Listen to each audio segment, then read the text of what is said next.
जय हिंद साथियों, कैसे हैं आप सब। उम्मीद करता हूं बहुत अच्छे होंगे। आज हम लोग बात करेंगे 7 मई 2025 के महत्वपूर्ण करंट अफेयर। ठीक है, यहां पर देखा जाए डेली शाम को 7:30 बजे ये क्लास आपको मिल जाती है। Daily Dainik Jagran, the Hindu, Indian Express, DD News, PIB, ANI पे रही महत्वपूर्ण खबरों पर लोग चर्चा करते हैं। आज जैसा कि मॉक ड्रिल आयोजित किया जाना था और मॉक ड्रिल के बजाय क्या हो गया वो सब परिचित है, उन सब पे भी बात करेंगे। ऑपरेशन सिंदूर के बारे में भी चर्चा करेंगे। यहां पर देखा जाए ये क्लास आपकी आरओ परीक्षा के लिए तो महत्वपूर्ण है ही, साथ साथ UP PCS, BPSC, Jharkhand PSC, Bihar PCS, Rajasthan PCS और अब उत्तराखंड पीसीएस। आज ही उत्तराखंड पीसीएस की वैकेंसी आई है 125 सीटों पर। वहां पर देखा जाए 125 सीट के लिए फॉर्म फिल किए जा रहे हैं। ये सीटें आगे भविष्य में बढ़ेंगी भी, लेकिन अभी फिलहाल में जो फॉर्म भरा जा रहा है तो 125 सीटें हैं। यूपीपीएससी का फॉर्म आ चुका है। जिन लोगों को फॉर्म फिल करना है वो लोग जरूर फिल करिएगा। उत्तर प्रदेश से मैं आपको बताऊं, बहुत से लोग ऐसे होते हैं सिर्फ गर्मियों की छुट्टी मनाने के लिए, गर्मियों में पड़ेगा उत्तराखंड पीसीएस 29 जून को प्रस्तावित है, गर्मियों की छुट्टी मनाने के लिए फॉर्म डालते हैं। ऐसा मत करिए, अच्छे से पढ़ के जाइए। उत्तराखंड पीसीएस में बहुत से लोग उत्तर प्रदेश के हैं जो मेंस भी दिए हैं और फाइनली मेरे दोस्त लोग कुछ ऐसे हैं जो सिलेक्ट भी हुए हैं। ठीक है, चलिए यहां पर चर्चा करते हैं 7 मई 2025 के महत्वपूर्ण खबरों पर। उससे पहले मैं आपको बताऊं, करंट अफेयर मासिक पैकेज है, मई महीने का स्टार्ट हो चुका है। यहां पर आपको डेली शाम को 7:30 बजे वीडियो क्लास मिल जाती है। डेली आपको क्लास पीपीटी शेयर कर दी जाती है, पीडीएफ शेयर कर दिया जाता है। साथ ही साथ इंग्लिश हिंदी में दोनों भाषाओं में प्रिंटेबल पीडीएफ भी आपको प्रोवाइड कर दिया जाता है। ये पूरा पैकेज हमारा हिंदी और इंग्लिश दोनों भाषाओं में है। डेली आपको 10 एमसीक्यू का टेस्ट भी करवाया जाता है, जिससे आप डेली प्रैक्टिस कर सकते हैं और करंट अफेयर में एक अच्छी पकड़ा बना सकते हैं। कंप्लीट महीने का पीडीएफ आपको प्रोवाइड कर दिया जाता है महीने के एंड में, और मंथ के एंड में आपको 100 क्वेश्चन का एक कंप्लीट फुल टेस्ट दिया जाता है, जिसको आप आसानी से अटेम्प्ट कर सकते हैं। ऑल इंडिया लाइव रैंकिंग देख सकते हैं अपनी, कितनी तैयारी आपकी हुई करंट अफेयर की, ये सारी चीजें आप अपना परीक्षण कर सकते हैं। कैसे ज्वाइन कर सकते हैं, सेम वही प्रोसेस मैं आपको डेली बताता हूं। फिर भी उसके बाद कुछ लोगों के मैसेज पड़े रहते हैं, फोन कॉल्स आते रहते हैं कि सर कैसे ज्वाइन करना है, प्लीज बता दीजिए एक बार। SSGCP सर्च करना है आपको। आप हमारे होम पेज पर चले जाएंगे। यहां पर जैसे जाने के बाद आपको ओपन करना है, यहाँ वीडियो लेक्चर का सेक्शन दिख रहा है, वीडियो लेक्चर का सेक्शन ओपन करिए और इसके बाद यहाँ पर आप लाइन से देखेंगे मई, अप्रैल, मार्च, फरवरी आपको टेस्ट अटेम्प्ट करना है। आप फरवरी से लेके मई तक का सारा ज्वाइन कर सकते हैं।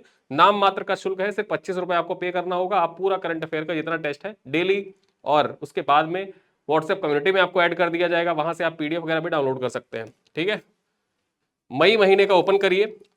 1 मई का डेमो के तौर पर लगा हुआ है, सबके लिए फ्री है। 1 मई आप जाइए, टेस्ट करिए, खुद को देखिए। जो ये कोर्स है पसंद आए आपको, ज्वाइन करिए। सिर्फ 25 रुपए, वो भी 25 आपको पे नहीं करना होता है। कॉइन आपके वॉलेट में है तो ये पैसा भी और कम हो जाता है, 18 रुपए 76 पैसे हो जाते हैं। जाइए आप रिव्यू पढ़िए, लोगों के, लोग कैसा रिव्यू कर रहे हैं, क्या है रिस्पॉन्स इस कोर्स के बारे में, पैकेज के बारे में। लोगों का रिस्पॉन्स देखिए, आपको पसंद है इसको आप ज्वाइन कर सकते हैं। चलिए हम लोग चर्चा करते हैं करंट अफेयर की महत्वपूर्ण खबरों पर। 7 मई का जो दिन है इसको किस रूप में सेलिब्रेट किया जाता है, तो वर्ल्ड एथलेटिक्स डे के रूप में सेलिब्रेट किया जाता है 7 मई का दिन। ठीक है, 7 मई को विश्व एथलेटिक्स दिवस मनाया जाता है। इस दिन का मुख्य उद्देश्य युवाओं में एथलेटिक्स के प्रति जागरूकता बढ़ाने और खेलों में उनकी भागीदारी को प्रोत्साहित कर रहा है। यानी कि वर्ल्ड एथलेटिक्स डे परीक्षा में कई बार पूछा जा चुका है यहां पर, तो आपसे फिर से पूछा जा सकता है। ये पेट की परीक्षा में पूछा था। ठीक है, जो पेट की परीक्षा हुई थी, पेट की परीक्षा में पूछा था। चूंकि मैं आपसे बताता हूं कि ये क्लास जो होती है ये सभी परीक्षाओं के लिए बहुउपयोगी है। राष्ट्रीय अंतरराष्ट्रीय खबरों को हम इस क्लास में कवर करते हैं। साथ ही साथ जो उत्तर प्रदेश स्पेशल और बिहार स्पेशल की क्लासेस आ रही हैं वो ऑलरेडी संडे टू संडे आ रही हैं। उत्तराखंड पीएससी आएगा तो एग्जाम के पहले हम लोग एक वीडियो में उत्तराखंड पीसीएस के पिछले 1 साल के जो महत्वपूर्ण करंट अफेयर है उनको भी कवर कर लेंगे, उसके लिए आप परेशान मत होइएगा। चलिए अगली खबर है मानव विकास रिपोर्ट 2025। हाल ही में संयुक्त राष्ट्र विकास कार्यक्रम यूएनडीपी द्वारा जारी 2025 मानव विकास रिपोर्ट के अनुसार भारत का मानव विकास सूचकांक 193 देशों में 130वें स्थान पर पहुंच गया है। ठीक है, यानी कि जो मानव विकास सूचकांक है, मानव विकास सूचकांक में भारत की रैंक क्या है, तो भारत की रैंक 193 कंट्रीज में देखा जाए 130 है। ठीक है, 130 है भारत की रैंक। आगे हम चर्चा करें, बता दें कि 2022 में जो भारत की रैंकिंग थी वो कितनी थी, 133 थी। ठीक है, यहां पर देखें तो 2022 में भारत की रैंकिंग क्या थी, 133 थी। इस बार जो रिपोर्ट जारी की गई इसका शीर्षक क्या है, ये तो उसका कवर पेज है रिपोर्ट का। रिपोर्ट का कवर पेज ये है। शीर्षक क्या है, शीर्षक है a matter of choice, people and possibilities in the age of AI. ये इसका थीम है, इसी शीर्षक पर आधारित है। किताब का जो शीर्षक है, सॉरी रिपोर्ट का जो शीर्षक है, रिपोर्ट का शीर्षक क्या है, अ मैटर ऑफ चॉइस। ठीक है, a matter of choice, people and possibilities in the age of AI, ये इसका शीर्षक है किताब का या रिपोर्ट का। इसी रिपोर्ट के आधार पर जो ह्यूमन डेवलपमेंट रिपोर्ट 2025 जारी की गई वो आधारित है। और भारत की रैंक क्या है? 130 रैंक है। कितने कंट्रीज में? 193 कंट्री में। आगे देखें, विश्व स्तर पर आइसलैंड जो है, ठीक है, आइसलैंड नंबर 1 पर है। टॉप पर कौन है? आइसलैंड है, ठीक है, जिसका एसडीआई मूल्य कितना है? 0.972 इसका एसडीआई मूल्य है। नॉर्वे जो है दूसरे स्थान पर है, ठीक है, नॉर्वे दूसरे स्थान पर है और स्विट्जरलैंड नंबर 3 पर है। यानी कि पहले स्थान पर कौन? आइसलैंड,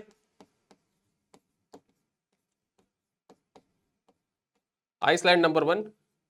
नंबर 2 पर कौन है? नंबर 2 पर है नॉर्वे। और नंबर 3 पर कौन है? नंबर 3 पर है स्विट्जरलैंड।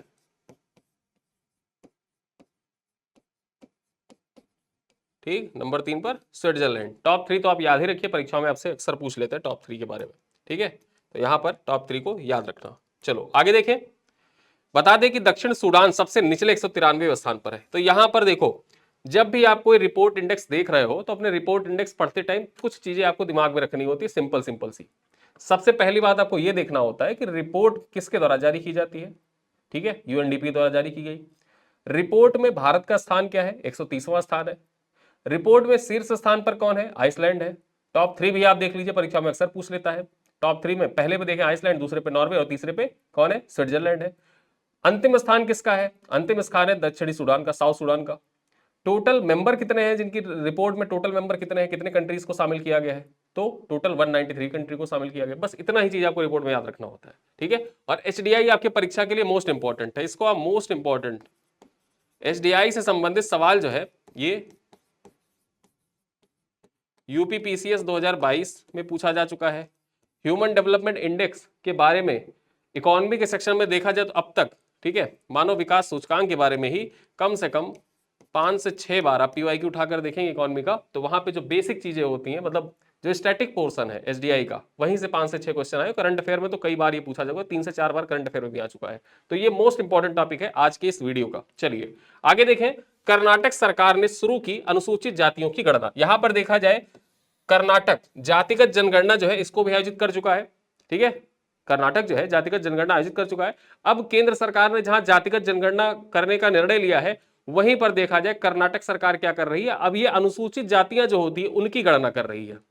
अनुसूचित जातियों में भी जो सब जातियां है ना, उनकी गणना करने का कार्य स्टार्ट कर दिया कर्नाटक सरकार ने। पॉइंट पर चर्चा कर लें, कर्नाटक सरकार ने राज्य में अनुसूचित जातियों की गणना शुरू कर दी है। हाईकोर्ट के सेवानिवृत्त न्यायाधीश, नाम क्या है? एच.एन. नागमोहन दास, इनका नाम याद रखिएगा, परीक्षा के लिए बहुत महत्वपूर्ण है। एच.एन. नागमोहन दास के नेतृत्व में एक सदस्यीय आयोग का गठन किया है। उन्हें अनुसूचित जातियों की सूची में उपकोटा पर स्पष्ट रिपोर्ट देने का काम सौंपा गया है। यानी कि देखा जाए तो कर्नाटक सरकार के द्वारा जो कर्नाटक हाईकोर्ट के रिटायर्ड जस्टिस हैं, नाम क्या है? एच.एन. नागमोहन दास, ठीक है, एच.एन. नागमोहन दास इनका नाम है। इनको बताया है कि आप एक कमेटी के हेड हैं और इस कमेटी का कार्य क्या है कि जो एससी जातियां हैं, ठीक है, एससी जातियां जो है इनका जो उपकोटा है इसको स्पष्ट रूप से रपट तैयार करके कर्नाटक सरकार को अब सौंपे, ठीक है। तो यहां पर इनका नाम याद रखिएगा, एच.एन. नागमोहन दास के नेतृत्व में एक कमेटी का गठन हाईकोर्ट कर्नाटक के द्वारा किया गया है और ये हाईकोर्ट के रिटायर्ड जज है। आगे हम चर्चा कर ले, इस गणना पर 100 करोड़ रुपए का खर्च होगा और इसका उद्देश्य एससी सूची में शामिल जातियों का सटीक डाटा तैयार करना है। कर्नाटक राज्य सरकार चाहती है कि जो यहां शेड्यूल कास्ट है, शेड्यूल कास्ट में शामिल जो जातियां हैं उनका सटीक डाटा हो, ठीक है, उसी के उद्देश्य से एक कमेटी बनाई गई है और जो अनुसूचित जातियां हैं उनकी गणना करने का कार्य कर्नाटक सरकार के द्वारा शुरू कर दिया गया है। चलिए आगे देखें, अगली खबर क्या है?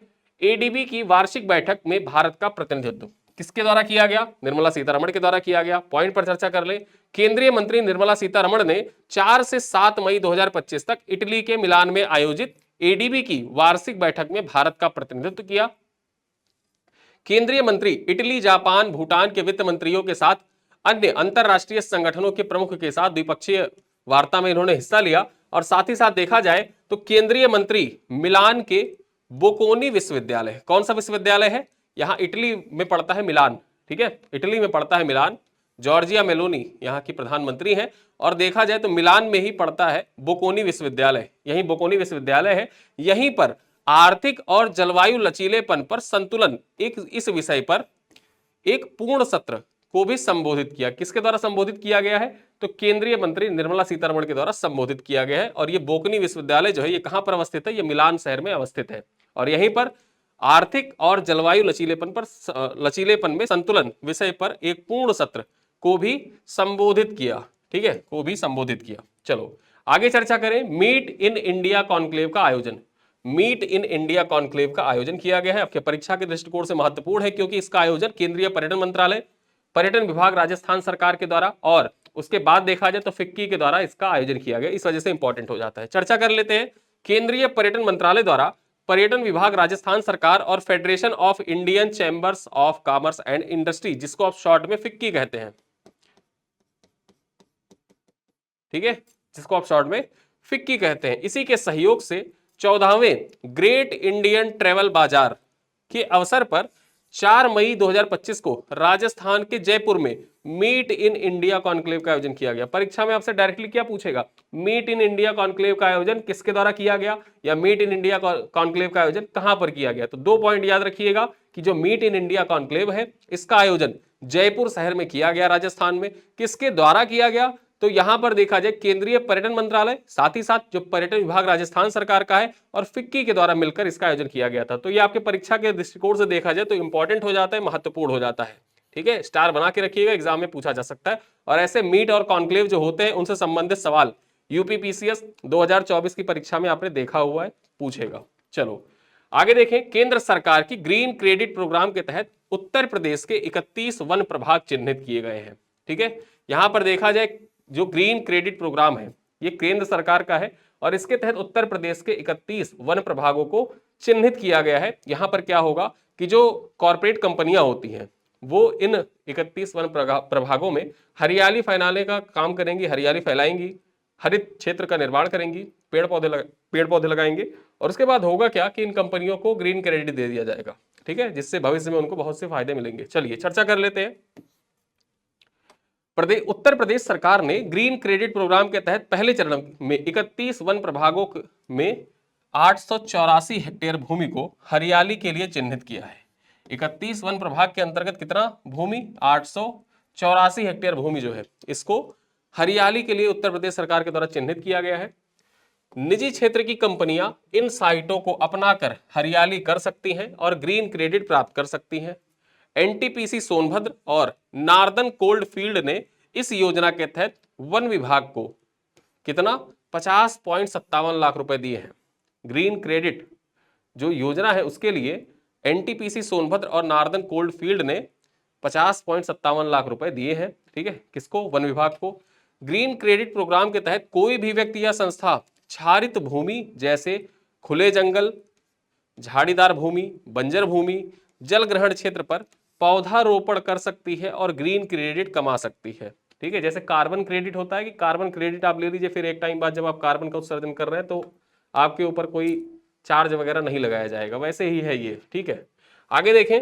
इस योजना को केंद्रीय पर्यावरण, वन एवं जलवायु परिवर्तन मंत्रालय के अधीन भारतीय वानिकी अनुसंधान एवं शिक्षा संस्थान देहरादून, ये आपके परीक्षा के लिए इंपॉर्टेंट है। ठीक, भारतीय वानिकी अनुसंधान एवं शिक्षा परिषद कहां पर अवस्थित है? ये यूपी पीसीएस के लिए तो इंपॉर्टेंट है ही, उत्तराखंड पीसीएस के लिए भी इंपॉर्टेंट है। यूके पीसीएस 2025 प्री जो 29 जून को प्रस्तावित है, ठीक है, उसके लिए भी इंपॉर्टेंट है। वहां पर देखा जाए संस्थाओं के नाम पूछे जाते हैं, कोई संस्था जब उत्तराखंड की ही है तो वहां से सवाल आना लाजमी है। ठीक है, तो यहां देखा जाए जो ये ग्रीन क्रेडिट योजना है ये किसके द्वारा संचालित की जाती है? ग्रीन क्रेडिट योजना केंद्रीय पर्यावरण, जल एवं जलवायु परिवर्तन मंत्रालय के अधीन कार्य करता है भारतीय वानिकी अनुसंधान एवं शिक्षा परिषद, जो देहरादून में अवस्थित है, उसी के द्वारा संचालित किया जाता है। हरियाली कराने के बदले में जो ग्रीन क्रेडिट प्राप्त होगी उनसे भविष्य में कई प्रकार की सहूलियतें भी इन कंपनियों को प्रदान की जाएंगी। यही इसका मूल उद्देश्य है जो ये ग्रीन क्रेडिट प्रोग्राम है इसका। ठीक है, उत्तर प्रदेश के 31 वन प्रभागों के अंतर्गत 884 हेक्टेयर भूमि को चिन्हित किया गया कि यहां पर जो कंपनियां हैं, निजी कंपनियां हैं, कॉर्पोरेट सेक्टर की कंपनियां हैं, वो हरियाली फैलाने का कार्य करें, हरित क्षेत्र इसका निर्माण करें। ठीक है, चलो अगली खबर पर चर्चा करें। महाकुंभ ने जीएसटी संग्रह को दी उड़ान। उत्तर प्रदेश में जो जीएसटी कलेक्शन हुआ, जीएसटी कलेक्शन जब परीक्षा में, मुख्य परीक्षा में आपसे पूछा जाए महाकुंभ का आर्थिक प्रभाव, अब महाकुंभ का आर्थिक प्रभाव आप लिख रहे हो तो वहां पर ये पॉइंट आप मेंशन कर सकते हैं, आपके परीक्षा के दृष्टिकोण से मोस्ट इंपॉर्टेंट है, न्यूज़पेपर में आया हुआ था। साथ ही साथ जो उत्तर प्रदेश का ऑफिशियल ट्विटर हैंडल है, एक्स है जिसको आप कहते हैं, अब वहां से इस चीज को पोस्ट किया गया था। ये आपके परीक्षा के लिए बहुत महत्वपूर्ण डाटा हो सकता है, खासकर जीएस पेपर 6 के लिए। ठीक है, UP special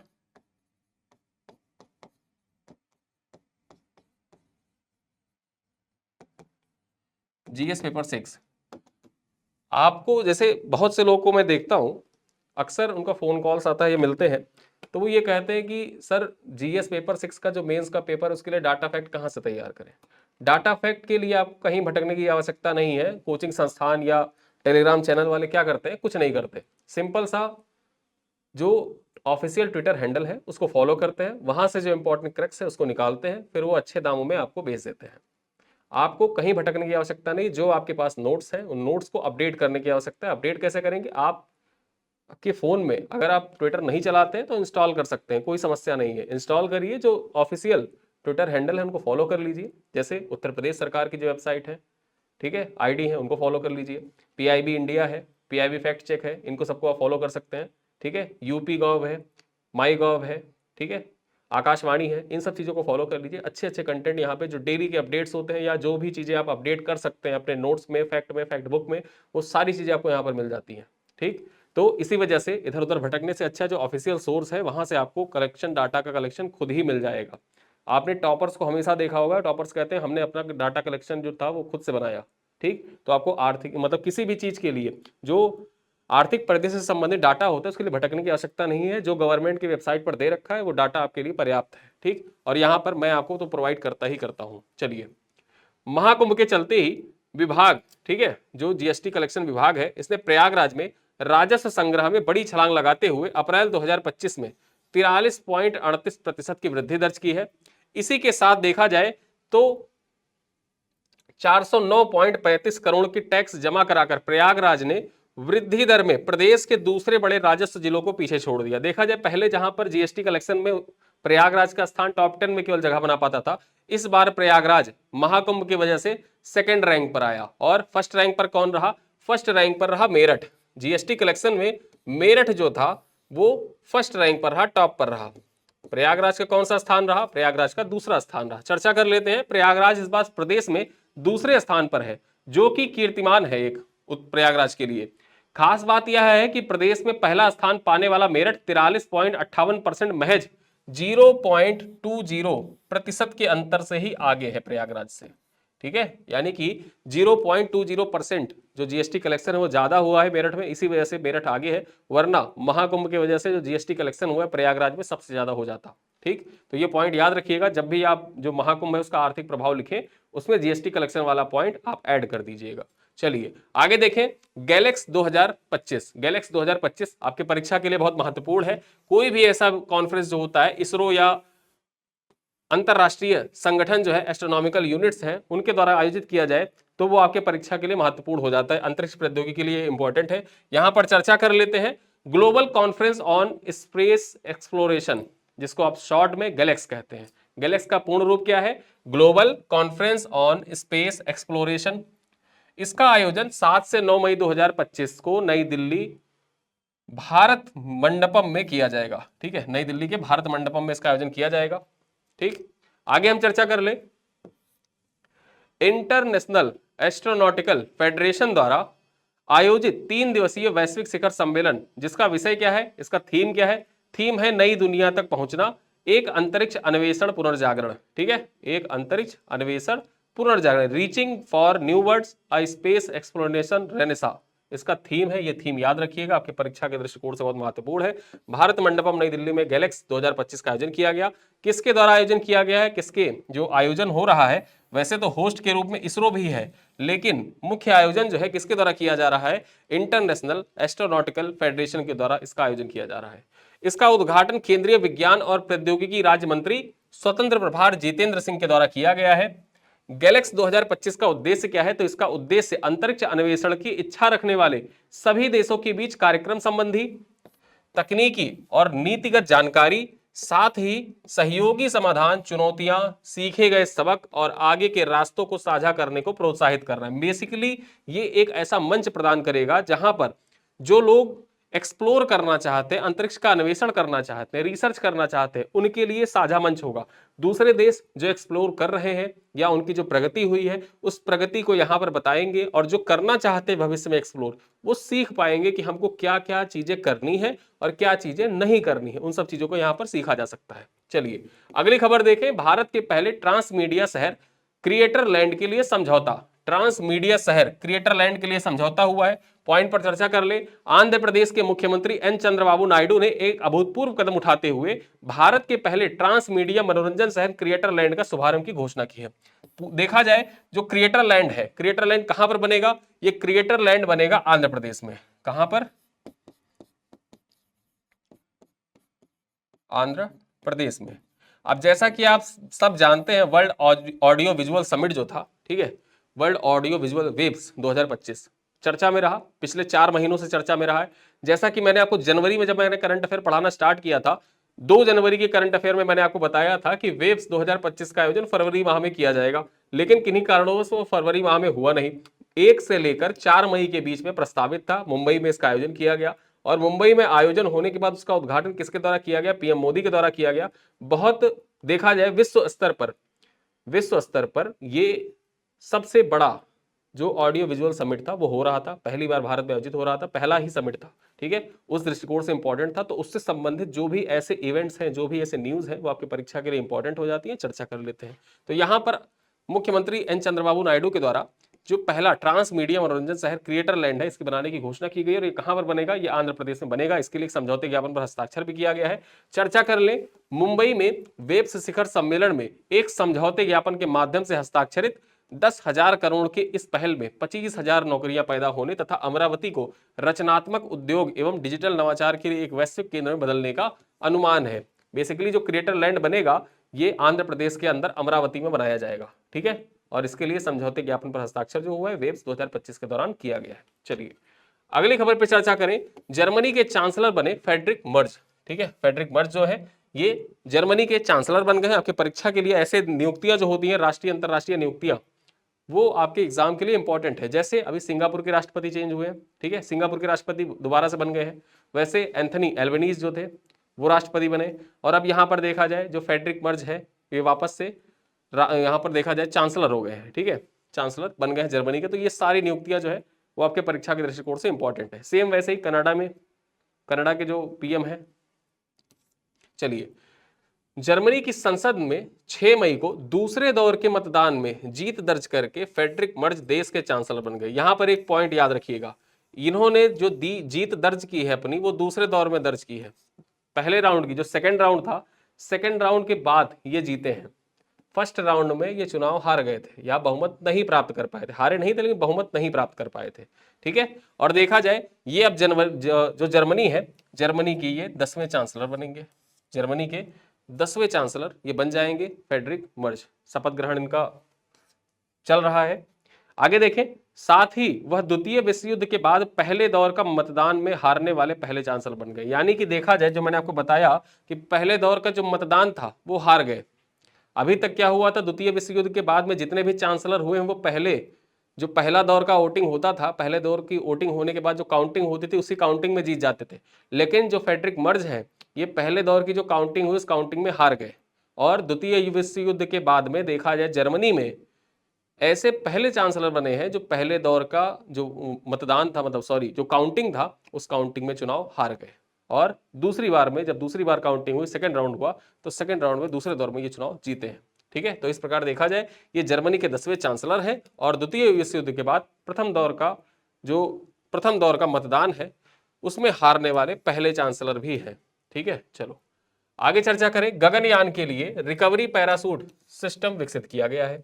recovery parachute system विकसित किया गया, जैसा कि आप लोगों ने देखा होगा, अपोलो 11 मूवी देखी होगी, उसमें क्या होता है कि जो स्पेस शटल है वो जाता है अंतरिक्ष में, वापस आता है, तो जब स्पेस शटल आता है वापस तो उसके पीछे पैरासूट लगे होते हैं कुछ, ठीक है, लैंड करने से पहले पैरासूट खुल जाते हैं ताकि वो जो गति है वो धीरे धीरे गति को विराम मिले और आराम से आके धरती पर लैंड कर जाए। ठीक है। तो वैसा ही कुछ पैरासूट यहां पर बनाया गया, 5 साल लगे इस पैरासूट को बनाने में। गगनयान की क्रू मॉड्यूल सिस्टम को धरती पर वापस लाने के लिए हवाई वितरण अनुसंधान एवं विकास प्रतिष्ठान, जिसको आप शॉर्ट में ADRED कहते हैं, ठीक है, ADRDE, aerial delivery research and development establishment, इसको आप शॉर्ट में कहते हैं। इसने एक लंबी छलांग लगाई है। 5 साल की मेहनत के बाद रिकवरी पैरासूट सिस्टम विकसित किया गया है, ठीक है। परीक्षा में आपसे पूछ सकता है कि गगनयान मिशन के लिए रिकवरी पैरासूट सिस्टम विकसित करने का कार्य किसके द्वारा किया गया, DRDO के द्वारा, इसरो के द्वारा, या भेल के द्वारा, या उसके बाद ADRDE के द्वारा। तो यहां पर ADRDE के द्वारा किया गया, ये आपकी परीक्षा के लिए इंपॉर्टेंट हो जाता है। गगनयान जैसे कि आप सब जानते हैं कि इसी साल के अंत में प्रक्षेपित किया जाना है, उसके बाद वापस आएगा, तो वहां से संबंधित सवाल पूछा जाना आपकी परीक्षा में लाजमी है, इस वजह से इंपॉर्टेंट हो जाता है। भारतीय अंतरिक्ष अनुसंधान संगठन की टीम श्रीहरिकोटा से इस साल नवंबर में मानव रहित गगनयान को लॉन्च करेगी। क्रू मॉड्यूल सिस्टम 400 किलोमीटर की ऊंचाई पर अंतरिक्ष में 2 दिन रहेगा और रिकवरी पैरासूट सिस्टम से अरब सागर में इसकी लैंडिंग होगी। इस सिस्टम में 10 पैरासूट लगे हैं, जिनमें से 6 पैरासूट जो है मुख्य है और 4 जो है उनको रिजर्व के रूप में रखा गया। मतलब 6 जो मेन है, 6 पैरासूट तो मेन है कि 6 पैरासूट खुला ही खुला है, लेकिन 4 को रिजर्व में रखा गया है कि अगर वो 6 में से कोई खराब होता है तो बाकी जो 4 रिजर्व में है वो खुल सके, ठीक है। तो यहां पर ये पॉइंट याद रखिएगा। गगनयान के लिए जो रिकवरी पैरासूट सिस्टम है किसके द्वारा विकसित किया गया है, aerial delivery research and development establishment के द्वारा इसको विकसित किया गया है। चलिए आगे चर्चा करें। ऑपरेशन सिंदूर, जब रात में आप सो रहे थे तो भारतीय सेना के द्वारा ऑपरेशन सिंदूर को कंडक्ट किया गया। भारतीय सशस्त्र बलों ने ऑपरेशन सिंदूर के तहत पाकिस्तान और पाकिस्तान अधिकृत जम्मू कश्मीर में स्थित आतंकी शिविरों को सटीक हमला किया है। यह कार्रवाई जो हुई यह पहलगाम में हुए आतंकी हमले के बाद की गई, जिसमें 25 भारतीय नागरिक और एक नेपाली नागरिक की जान गई थी। जो पहलगाम हमला हुआ था उसमें 25 भारतीय नागरिक और एक नेपाली नागरिक की जान गई थी। उसके अलावा देखा जाए तो UAE के एक नागरिक जो गंभीर रूप से घायल थे, उनका अस्पताल में इलाज चल रहा था और कुछ अन्य लोगों का अस्पताल में इलाज चल रहा था। आगे देखा जाए, PIB की आधिकारिक जानकारी के अनुसार इन हमले में कुल 9 ठिकानों को निशाना बनाया गया। ये जरूर याद रखिएगा, कितने ठिकानों को ऑपरेशन सिंदूर के तहत कितने ठिकानों को निशाना बनाया गया, 9 ठिकानों को निशाना बनाया गया।